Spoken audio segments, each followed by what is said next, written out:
Good morning and welcome to Speaking Free with your hosts Christopher Long and Robert Budd. Good morning, Robert. Good morning, everyone. This monthly radio show features a wide range of guest speakers that speak of topics relevant to the health and human services industry. Robert and I are the co-leaders of Family Residences and Essential Enterprises, a multi-service organization based in Old Bethpage, providing a wide range of services.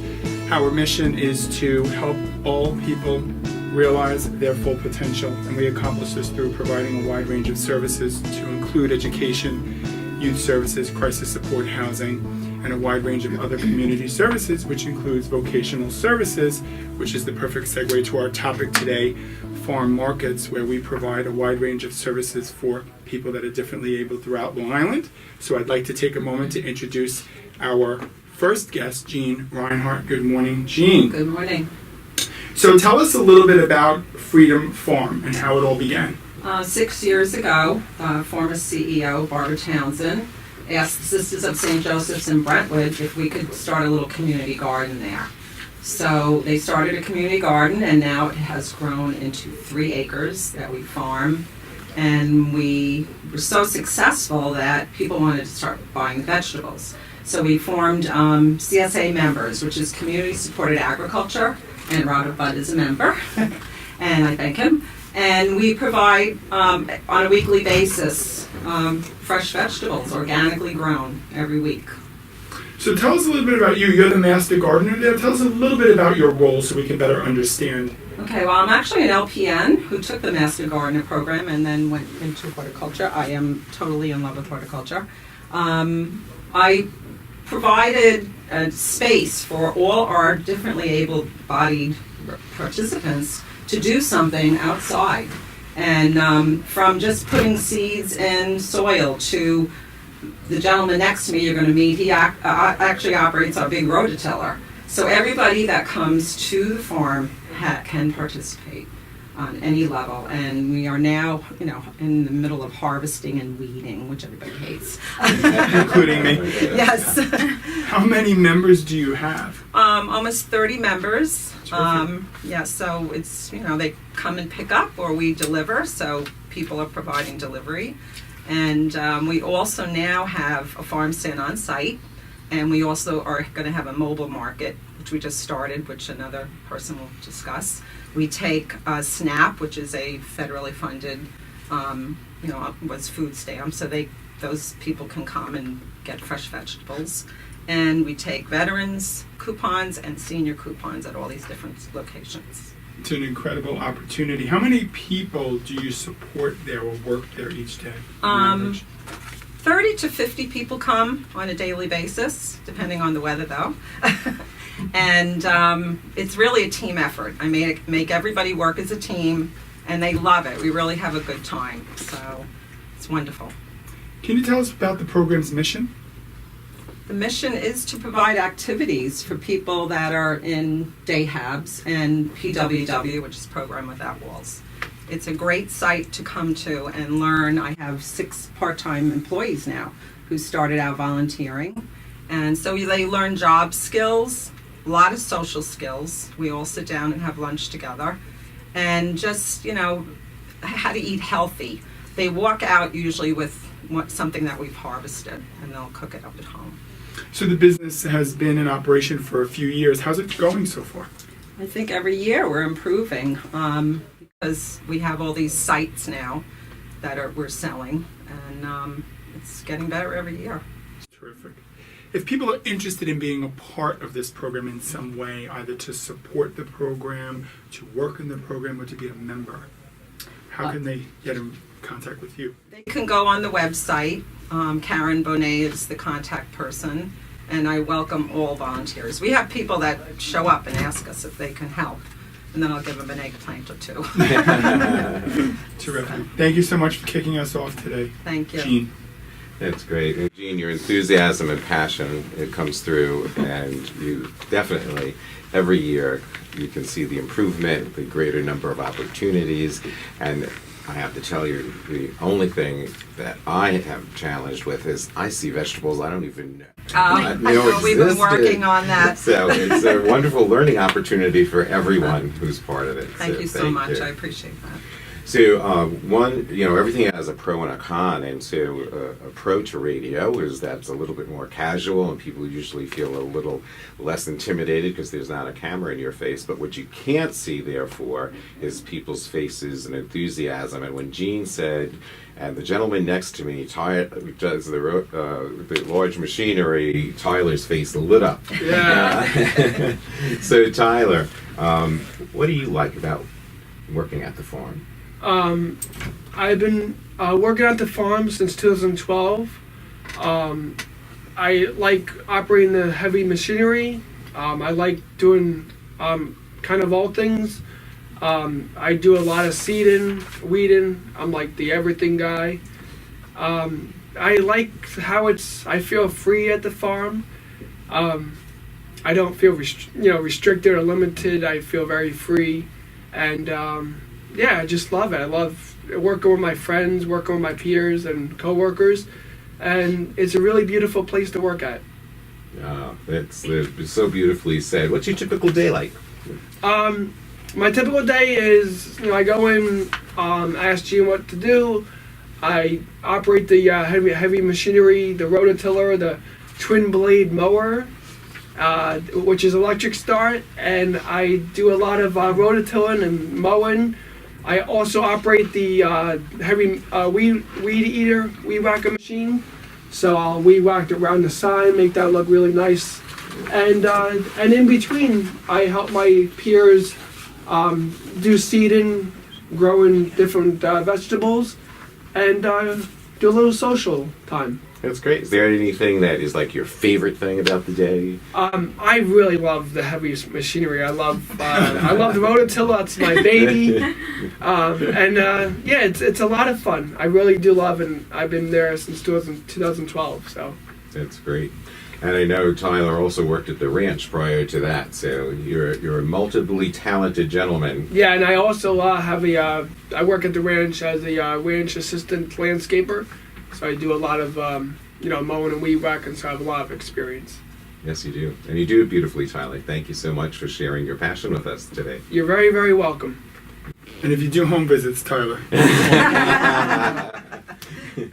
You enjoy something that most of us in this room do not. Yeah. And for more information about it, you can reach us at www.familyres.org. Transitioning over to someone that I have the privilege of working with every day, the Assistant Vice President of Employment and Vocational Services, Stephanie Lewis. Welcome, Stephanie. Good morning. Tell us a little bit about the Community Garden at Skills Unlimited, which happens to be one of our valued affiliates within the network. So at Skills, we're always looking for new ways to develop new services and expand our current ones across the board. But especially in vocational service, it's especially important because it's an ever-growing field. And we always want to grow our opportunities so that we can best prepare the individuals that we support so that they can transition into the community. It was currently conceived as a way to transition people in our pre-voc workshop and our work training programs to help them build their skills and help them transition out. It incorporates now vocational training. We do vocational evaluation there. We use it for vocational rehabilitative purposes, and we also offer paid employment to 10 of the people that work currently in our work training programs.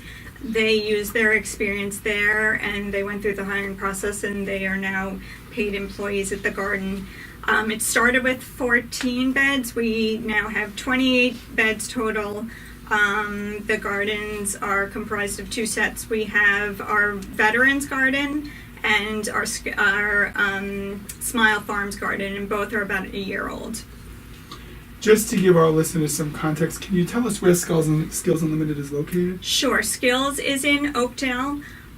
We are right next to Eastern Suffolk BOCES, so we actually get a lot of their help. A lot of them want to come over and get involved in our programs there as well. So maybe you could share with our listeners the difference in the missions between the Veterans Garden and the Smile Farms. Absolutely. So the Veterans Garden came first. It was originally designed to provide therapeutic experiences for veterans so that they can actively engage in rehabilitative experiences and vocational training experiences, and also so that we found that there was a mutual benefit to having vets working directly with the people that we support with developmental disabilities. Both of them got a lot from the experience. We offer them vegetables for free. We've partnered with several different vets organizations, including the Beacon House, Northport VA, and others, and we're constantly trying to create new partnerships because we always want more and more veterans to get involved. How did veterans learn about this opportunity? Mostly through outreach in the beginning. We had a few partnerships through the Beacon House and the Northport VA, and it started there. And then we kind of established relationships. It's still an ongoing work in progress because we really want to network not just to vets groups, but there are plenty of vets who aren't necessarily affiliated with groups, and we want to try and get out there so that they know that anyone can get involved. There are no restrictions. Terrific. Tell us a little bit about Smile Farms and its partnership. Smile Farms came, I think, about less than a month later, and doubled the amount of beds that we had. Smile Farms is affiliated with 1-800-Flowers for people who don't know. The CEO of 1-800-Flowers has a child with special needs, so he's very dedicated to the cause, and Smile Farms has been extraordinarily generous with us. Through the partnership, they provided us with a significant grant, and they helped us to hire those 10 employees.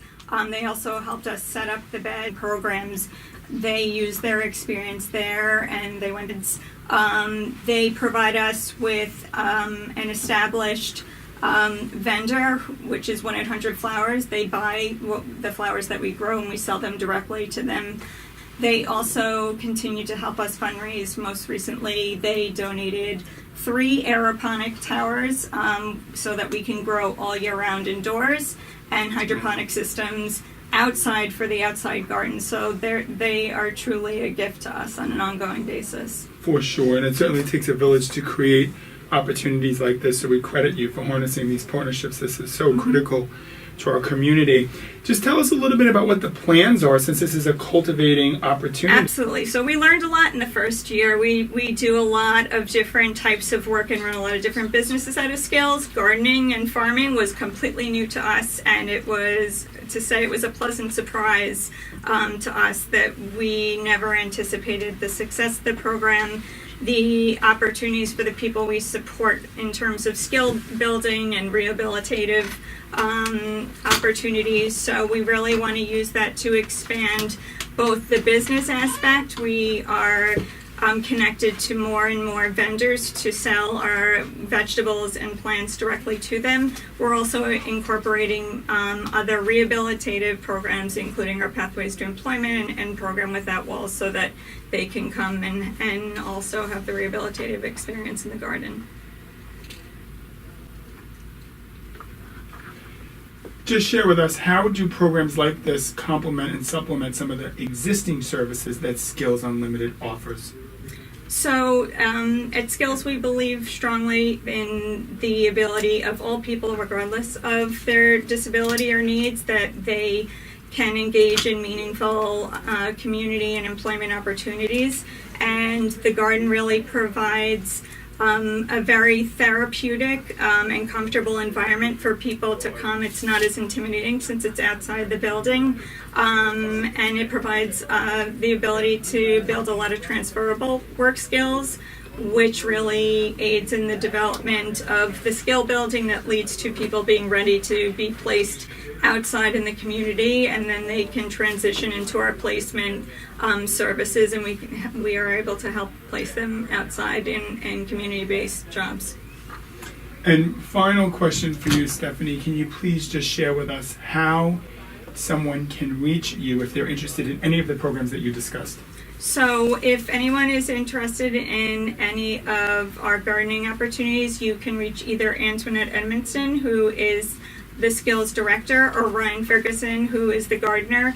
It's 631-567-1626. That's the general number, and you can ask for either of them. We really appreciate you joining us today. Thank you. So obviously you can tell from what's been shared already that a cornerstone of our network's mission is the concept of collaboration. And we love creating synergy by connecting people who may have different abilities but have a shared passion and harnessing those gifts and talents in a way that produces new outcomes that may not have been able to be produced independently. And so our next speaker, Kim Schultz, who's our Community Projects Director for Eat Smart New York, the Long Island region, is someone who has many years of experience in harnessing the gifts and talents of individuals of all types with all types of abilities. And we are so pleased to have Kim with us this morning, sharing the wonderful outcomes that have been created, the synergies of the partnerships through Eat Smart New York. Kim. Hi, how are you? So can you share our most recent and very exciting, what is the Fresh Truck and the Mobile Farmers Market? So Fresh Truck is Free's innovative way to bring fresh and local fruits and vegetables into the communities where they may not have immediate access. Individuals who our truck itself accepts EBT, SNAP, Fresh Connect checks, WIC checks, and credit and cash. And what we did was we partnered with Northwell Health, Cornell Cooperative Extension of Suffolk County, Eat Smart New York, and Suffolk Transportation. And what we're doing now is we're heading out into the communities. We're going to health centers, we're going into the communities, and we're bringing the fresh fruits and vegetables. And it's been a great, we started last week and it's been amazing, and we've gotten a wonderful response, and people are looking forward to us coming every week to those centers. So That's exciting. That's wonderful. Where will the produce come from? So the produce primarily come from our Freedom Farm, which is located on the grounds of the Sisters of St. Joseph in Brentwood. We also have produce coming out of our other farms, which are located at Smile Farms, our Veterans Farm in Oakdale at Skills Unlimited, and then we also all the produce and the vegetables come local. So we're working with other partners in the community and other farmers markets as well. That's great. So if someone were interested, where can they find the Fresh Truck Mobile Market? So our Fresh Truck Mobile Market, our hours and locations are found on Free's website, which is www.familyres.org, or Eat Smart New York Long Island .com as well. So come visit us. Yeah, that's great. Are there any particular site locations that people routinely visit? So our sites are at Alante in Central Islip. We're at the Dolan Center in Greenlawn. And we're also at the Northwell Center in Glen Cove.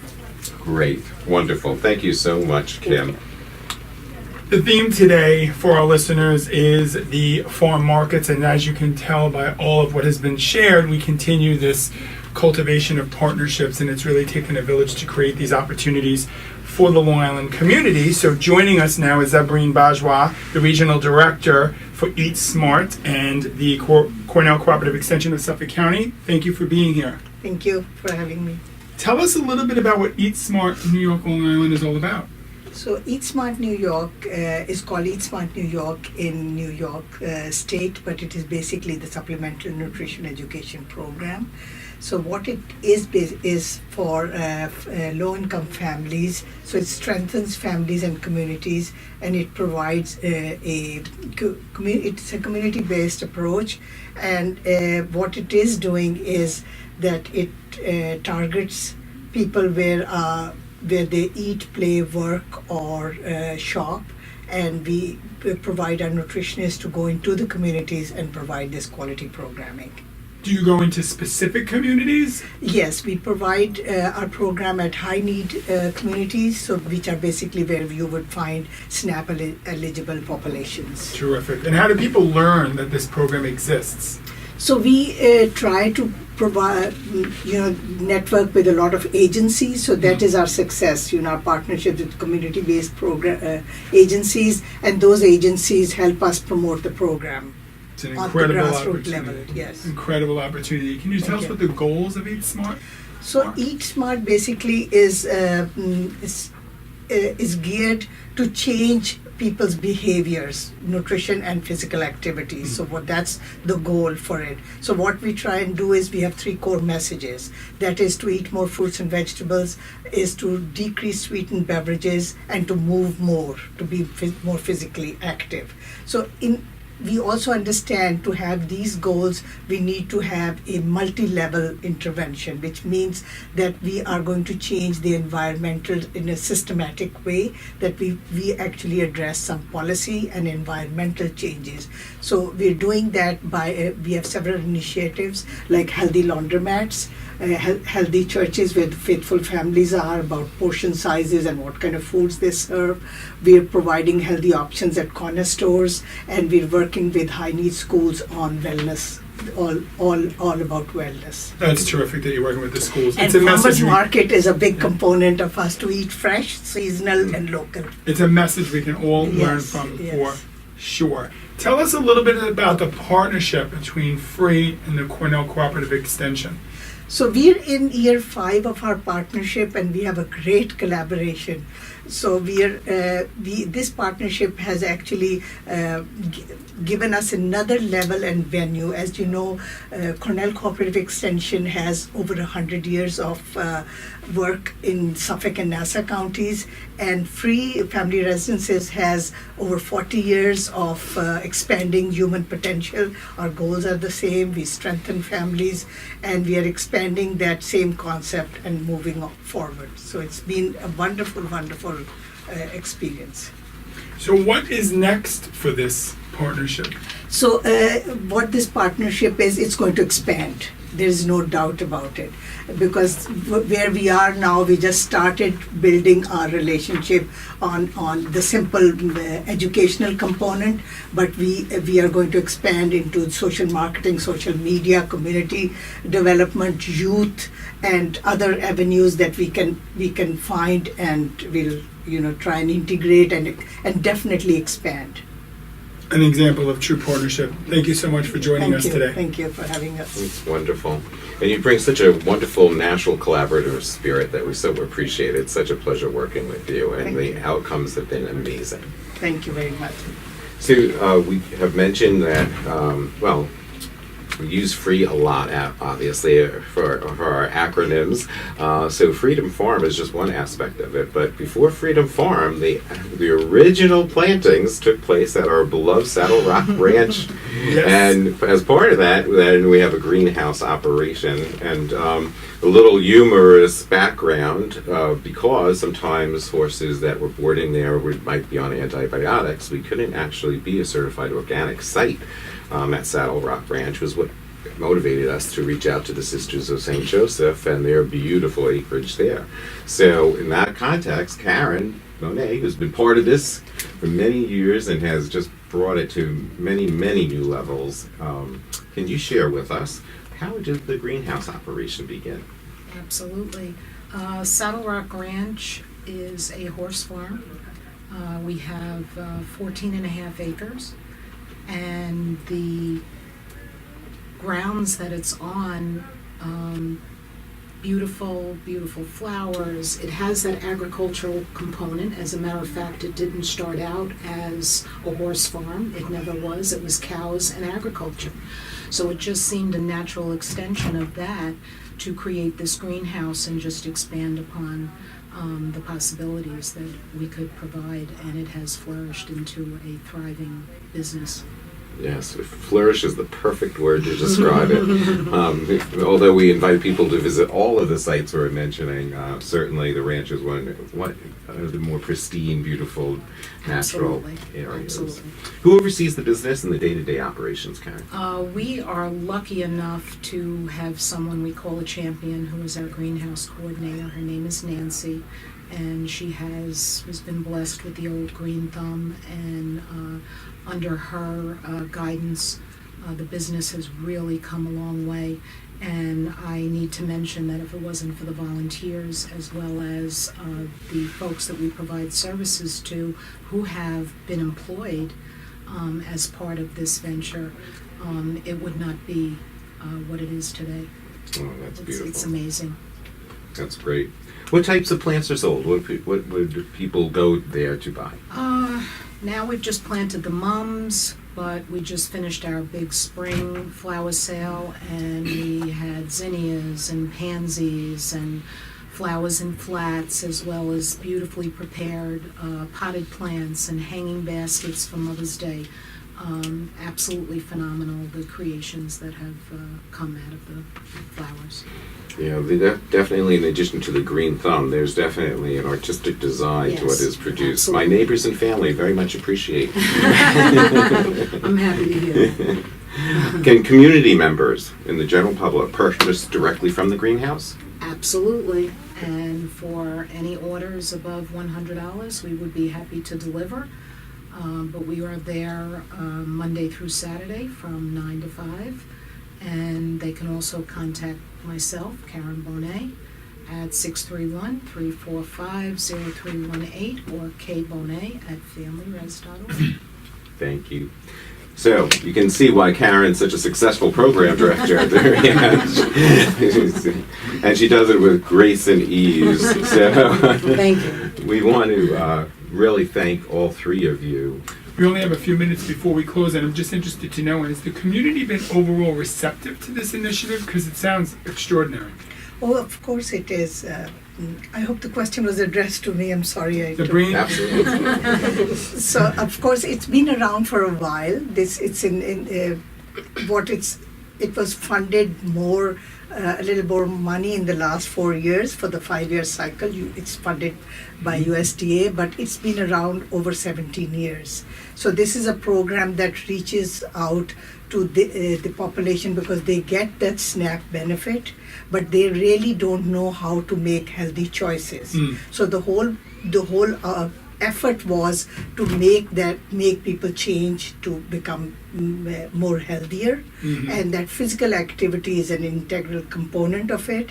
And what happened in the last 5 year, this 5-year cycle that USDA funded was one of the most innovative strategy that they used was that environmental change piece, in which that make the healthy choice the easy choice for the people. So if they go to the corner store, they get a healthy choice, that we are educating them, so they get it in the school, they get it in the laundromat. That's Right. it. Thank and you. making healthy choices Yes, can be becomes the difficult easy choice. for all of us, for sure. So Yes. it's programs like these that we know will help us and support the larger community in making better choices about overall wellness. And I think that with the Fresh Truck, the accessibility is key and critical. What we saw, even in just our first week, we saw numbers that we hadn't seen in a while because of that accessibility factor that we're there. And in addition to bringing the fruits and vegetables to the community, we're also educating them. We have Eat Smart educators at every site giving free samplings of how to utilize the fruits and vegetables. And our program is in English and Spanish as well. Thanks for highlighting that, Kim. I had the honor of participating in just a brief little demonstration that was done, and I have to tell you, the creativity for people, I think, often think they have to have land, they have to have area, but you can do this in you don't have to have a condo, a little apartment, it doesn't matter, in a basement apartment. It was just wonderful. Again, we'd like to thank all of you for joining us. We've had a wide range of speakers today: Jean, Tyler, Stephanie, Kim, Zabreen, and Karen. For more information, you can reach us at www.familyres.org. Thank you for joining Speaking Free in partnership with Long Island's K98.3.